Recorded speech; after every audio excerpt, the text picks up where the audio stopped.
Victory over Superman was only the beginning of Aquaman's rise to power. Uniting the world's oceans under the banner of Atlantis, Aquaman had a controlling interest in the planet's ecology and economy. His influence did not escape the attention of the world's multinational corporations, who looked to end his reign. Villains lured by the promise of big money to assassinate the King of Atlantis pursued him relentlessly. But Aquaman's popularity served him well. The world's citizens rose up in anger against those who would quell Aquaman's influence. The threat abated. A groundswell of support began for a united Earth under Aquaman's command.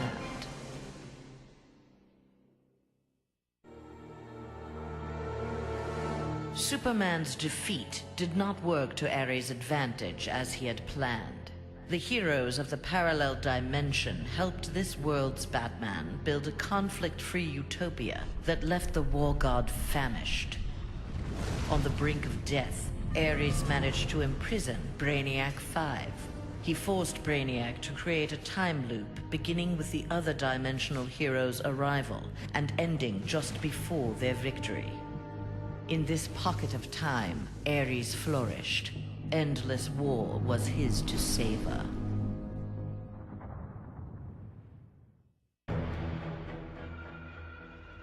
Superman had been a fool to believe Bane would willingly accept a subordinate role in the One Earth government. With the High Counselor out of the way, true leadership could begin. Bane found in Sinestro and Black Adam inspiring examples of ruthless, absolute authority. They reciprocated his regard for their talents. The three former villains regained control of the planet and formed a ruling triad that would be uninterrupted until the next phase of Bane's plans.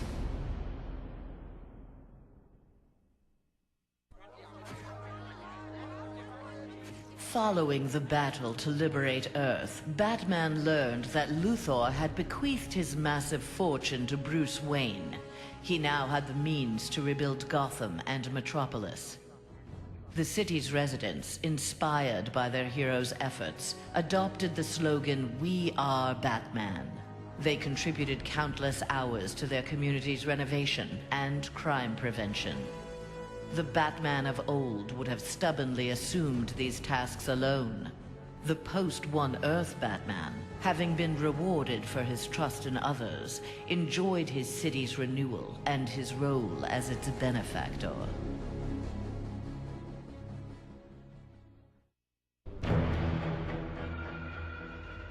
The defeat of Superman taught Black Adam one thing. Most of Earth's denizens were too weak to adopt Kahndaq's visionary form of government. He returned to his homeland with a new plan. Combining their energies, Black Adam and his Empress Isis created a mystical barrier around Kahndaq. There they reigned in peace, their country an oasis in the wasteland of human civilization. A true oasis once Black Adam had destroyed all other life on Earth.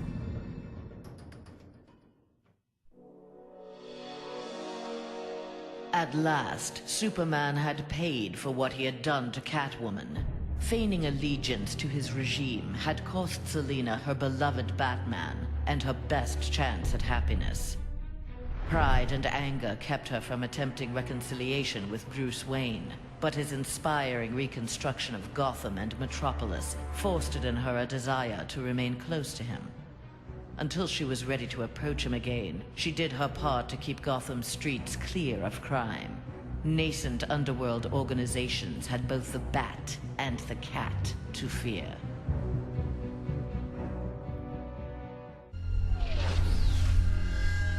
After Superman's defeat, Cyborg led the assault on the Fortress of Solitude to flush out remnants of the High Counselor's regime.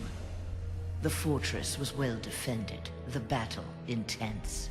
Cyborg was forced to use unfamiliar Kryptonian tools to make repairs to his damaged cybernetics. Enhanced with the alien technology, Cyborg found he could communicate with Superman's androids and order them to apprehend the opposition. With his army of super androids, Cyborg will bring justice to the world.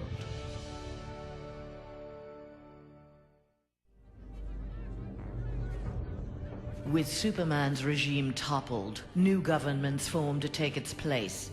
New governments meant new customers for Deathstroke, and business was booming. Soon there were more assassinations to carry out, revolutions to aid, and unrest to create than he could manage on his own. The One Earth regime's elite troopers, having committed atrocities in Superman's name, had gone into hiding from a populace bent on revenge. Impossible for most to find, but not for Deathstroke. Recruiting these renegades, he formed the New Titans, the world's premier political assassins.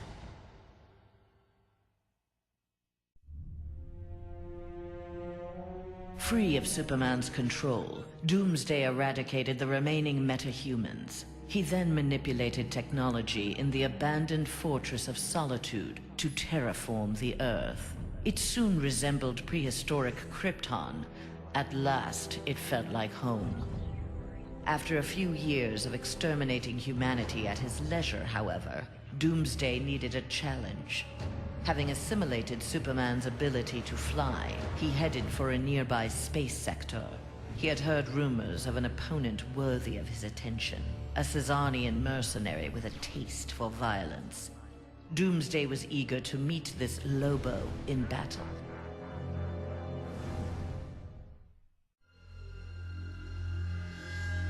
Flash had taken down the High Counselor, but the atrocities he had abetted during Superman's regime continued to haunt him. His shame eventually drove him into exile. Whether wishing to make further amends or simply unable to stop himself, Flash continued to use his powers in the pursuit of justice. Rumors of a mysterious red streak of energy that would set upon and incapacitate criminals circulated throughout Central City. While only some deduced his true name, most felt gratitude and affection for the new hero they called the Ghost.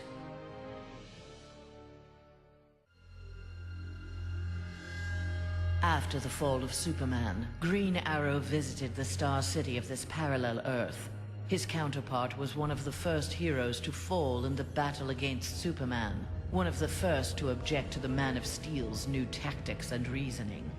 A memorial erected in Star City's Orchid Bay served as a reminder of the need to fight oppression regardless of the odds.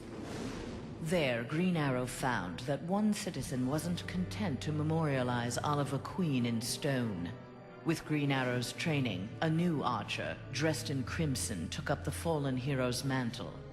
Let Star City's criminals beware. The night belongs to Red Arrow.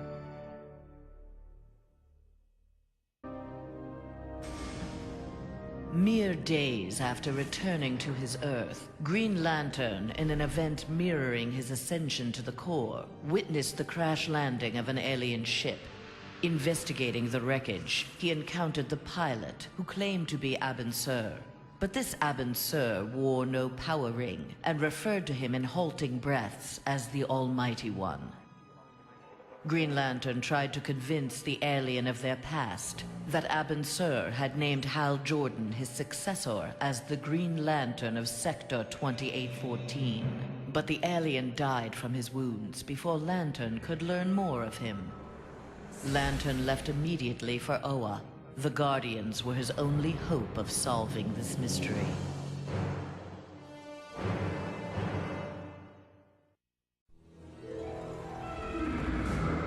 The defeat of Superman filled Harley with confidence. She knew what she was capable of and knew what she wanted. She traveled to the Visitor's Earth and freed the Joker from prison. Returning to her world, they married in a ceremony that set Gotham ablaze. At the reception, the cake-cutting ceremony took a gruesome turn. As her new husband playfully mashed her face into the cake, years of abuse took its toll. Something in Harley snapped. She used the ceremonial knife to slash Joker's throat. Still wearing her wedding gown, Harley now resides permanently in Arkham Asylum.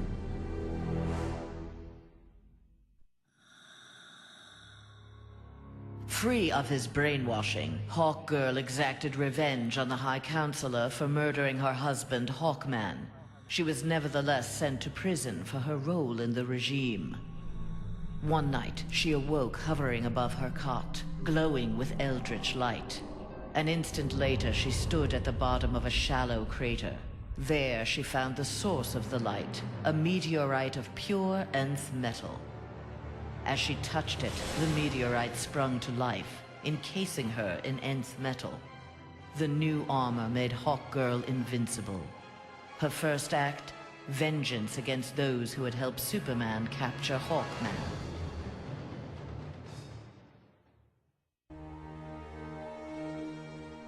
Though he had failed to elevate the Joker clan's status, Joker was convinced a similar organization could be successful in his dimension. Joker used a series of devastating terrorist acts to frighten the populace, then convinced the more gullible among them that he was the path to security. The new Joker clan soon had millions of members worldwide and committed regular anti-government attacks, wreaking havoc on the global economy.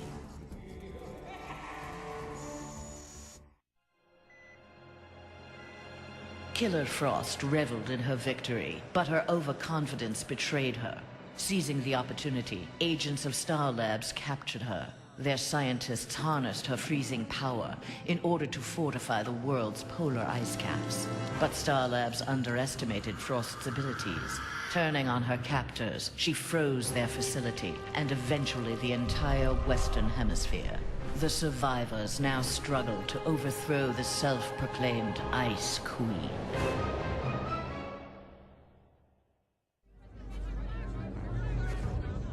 A win against this world's Superman was greatly satisfying, but its aftermath would be sweeter still. Luthor had traveled to this dimension to convince its residents that he was their Luthor, who had miraculously survived the High Counselor's globally televised attack on him. Beloved before, the triumphant Luthor was now worshipped. He was elected President of the United States, but soon looked to further consolidate his power.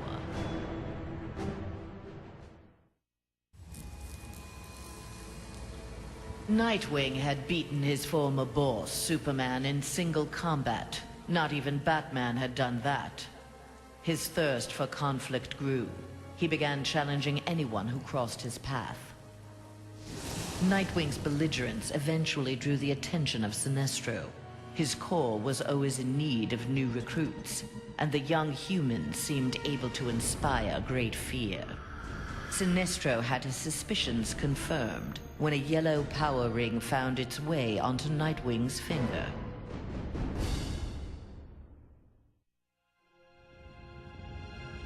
Winning the battle with Superman cost Raven dearly. The amount of demonic energy required overwhelmed her. After regaining consciousness, she looked around warily. Her immediate surroundings were a hellish ruin. Nearby stood her father, Trigon. Raven had somehow called him forth during her battle. Trigon thanked his daughter. He then summoned an army of demons and set out to destroy the rest of the planet.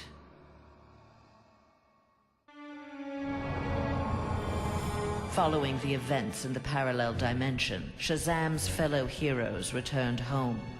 But an alien virus contracted during the transfer created in them acute mental instability. They turned on their fellow crime fighters in a deranged fury. Alone and desperate, Shazam shared the power of the Word with his adopted brothers and sisters. Their purity of heart gave them courage. The army of Shazam incapacitated the former heroes. Eventually, they took the place of the Justice League as primary defenders of Earth.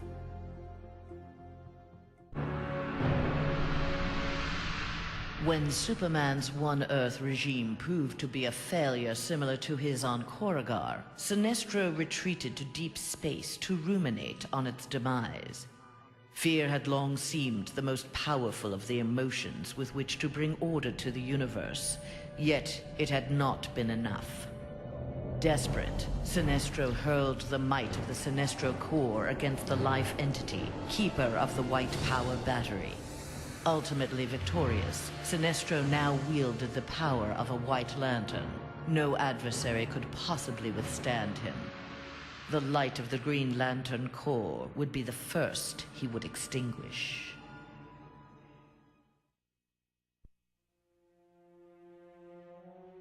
The battle over, Grundy eluded capture and returned to his swamp to heal his wounds. During regeneration, Grundy found he could channel the elemental force of the Red. All animal life would bend to his rule. His increased power also allowed him to resurrect the long-lost Grey Force. Now, instead of ruling Earth's creatures, he could simply destroy them. After defeating the world's heroes, Grundy turned Earth into his version of paradise. He now rules over a gray and lifeless planet.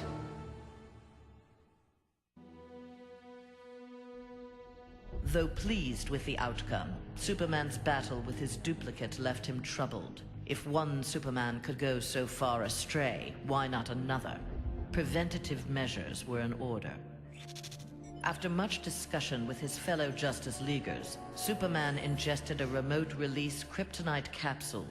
At any sign of instability, the kryptonite would permeate his body, killing him. The question of who could trigger the device was solved democratically. Each week, a different Leaguer would take possession of its remote control. Only Batman was denied a shift.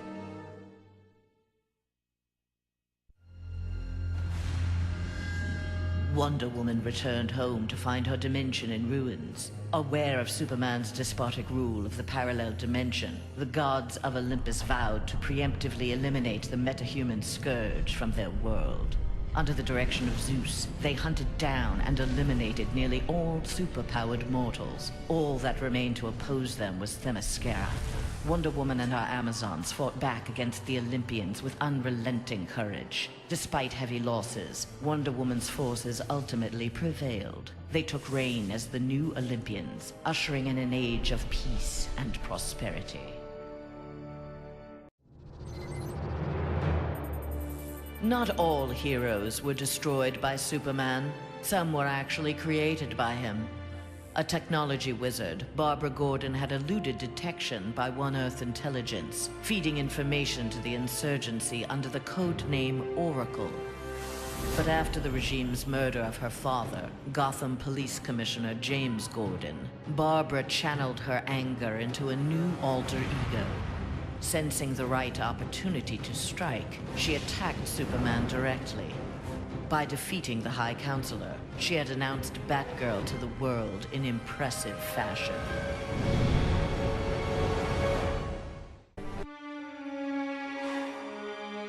There was no shortage of vendettas during Superman's reign, and no shortage of bounties for Lobo to collect. He became one of the richest men in the universe by assassinating those who ran afoul of the High Counselor. Lobo's already massive ego inflated along with his rising wealth. Lobo searched for an assignment worthy of his abilities. With so many super-powered beings already dead at his hand, however, bounties were scarce.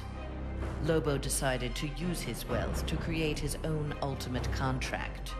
He would kill the denizens of New Genesis, home of the new gods.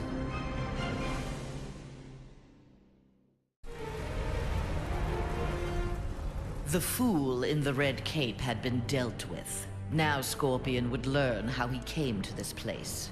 Heretofore, only the sorcerer Quan Chi or the fallen elder god Shinnok could have summoned him.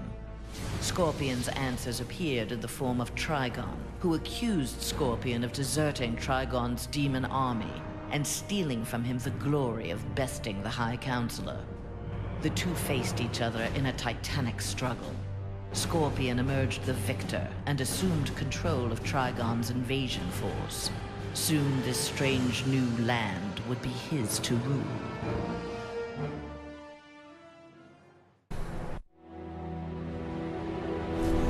Free of the Phantom Zone at last, Zod's first order of business, Superman's defeat, had been accomplished. Now his revenge could be fully realized. His time in the Phantom Zone had allowed Zod to learn its secrets. He had even learned from one of his fellow residents how to call forth small pockets of it at will. After introducing Superman to its mind-numbing emptiness, Zod claimed the High Counselorship and began to rebuild Earth in the image of mighty Krypton.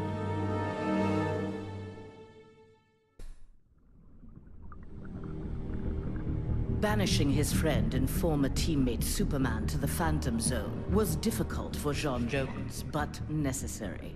As the One Earth regime had formed, J'onn, ever the outsider, had chosen to watch from a distance to bide his time.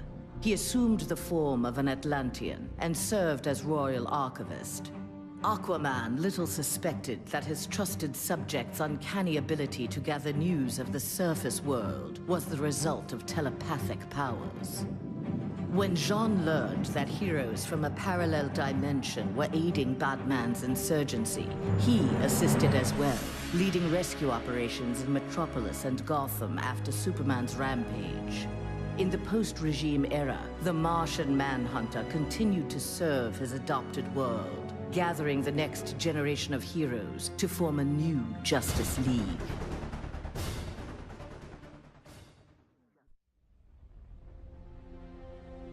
The defeat of Superman was a relief to Zatanna. During the regime, she and Dr. Fate had taken advantage of Superman's vulnerability to magic and turned the Tower of Fate into a sanctuary for Superman's enemies. She had saved many lives, but years of subterfuge weighed heavily upon her. After the regime's downfall, Zatanna was instrumental in restraining metahumans during their trials. But when a jury recommended the death penalty for the more immutable defendants, Zatanna intervened. She took the prisoners to the Tower of Fate. There they would remain, incarcerated, but alive.